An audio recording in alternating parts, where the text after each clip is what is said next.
Assalamualaikum warahmatullahi wabarakatuh. Hari ini kita bertemu kembali dalam pembelajaran IPA tentang alat-alat optik.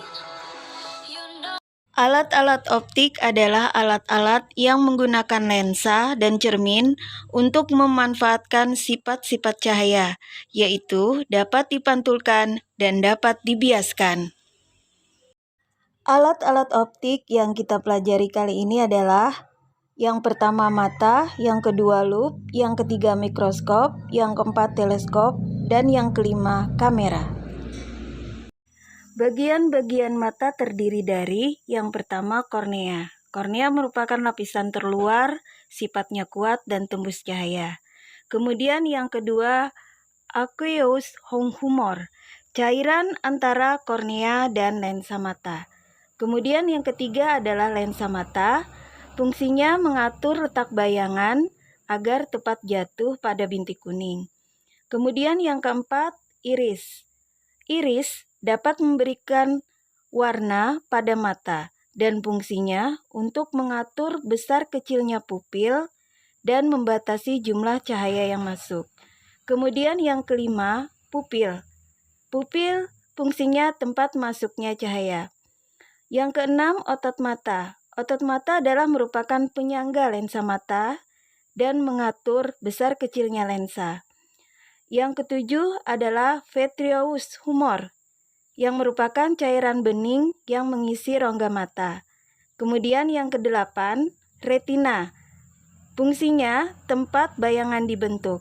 Yang kesembilan, bintik kuning, yaitu bagian paling peka pada retina. Kemudian yang 10, saraf otak, yaitu fungsinya menerima rangsang cahaya dari retina ke otak. Gangguan atau cacat pada mata. Yang pertama, rabun jauh atau miopi.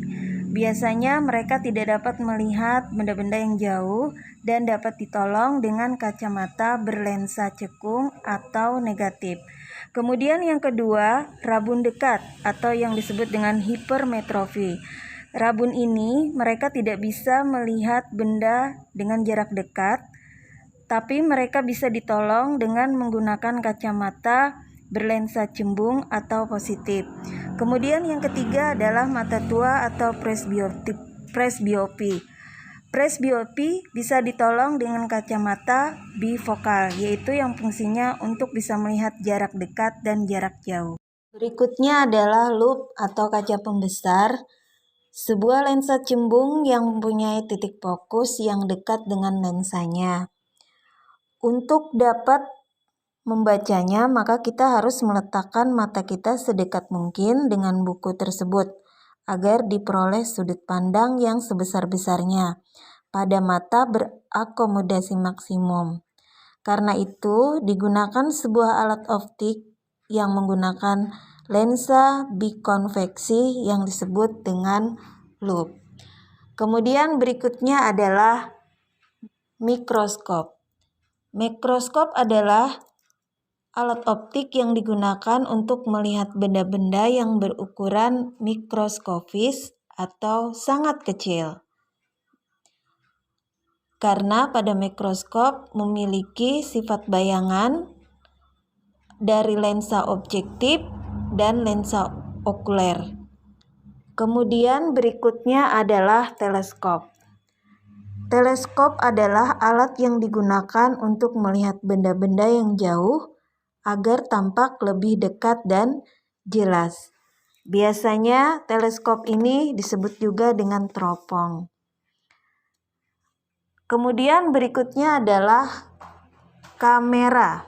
Kamera adalah alat yang digunakan manusia untuk merekam kejadian yang menarik dan penting. Dan pada kamera pun memiliki lensa cembung yang fungsinya untuk membentuk bayangan dari benda yang difoto.